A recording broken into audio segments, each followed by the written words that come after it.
prévu pour 2007. Voici, chers téléspectateurs, le face-à-face du 13h. Faut-il utiliser et montrer sa femme et ses enfants quand on fait de la politique? Face à face dans un instant, Christine Claire du Figaro. Bonjour. Christine. Et Thierry Sausset, bonjour. Bonjour. Conseiller en communication et PDG de la société Image et Stratégie. Comme d'habitude, votre avis nous intéresse au 5 15 15 par SMS ou sur france2.fr par Internet. Alors, c'est Martine Aubry qui a lancé en quelque sorte ce débat hier en critiquant Nicolas Sarkozy qui, a-t-elle dit, se montrait sans cesse avec femmes et enfants. Et c'est vrai que Nicolas Sarkozy se montre de plus en plus aux côtés de sa femme Cécilia et de son petit garçon Louis, mais il n'est pas le seul, comme on va le vérifier tout de suite avec Alix Bouillaguet.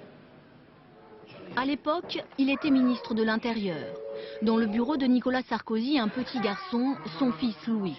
En 2003, ses parents souhaitaient que le visage de l'enfant soit masqué. Un an plus tard, pour l'intronisation du nouveau président de l'UMP, les choses ont bien changé. Bonne chance, mon papa. Car désormais, plus personne n'hésite à s'afficher. Même François Fillon, longtemps réticent, a fini par céder. Cet été, dans les bras, son Benjamin. Ségolène Royal et François Hollande, eux, sont des experts depuis 1988.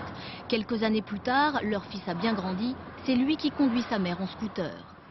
En 2002 déjà, pendant la campagne présidentielle, certains candidats ont dévoilé leur intimité et leur cuisine. Autour de la table, la femme de François Bayrou et ses enfants. Tous semblent désormais sur les traces de celui qui a ouvert la voie, John Kennedy, président des États-Unis. C'était en 1962.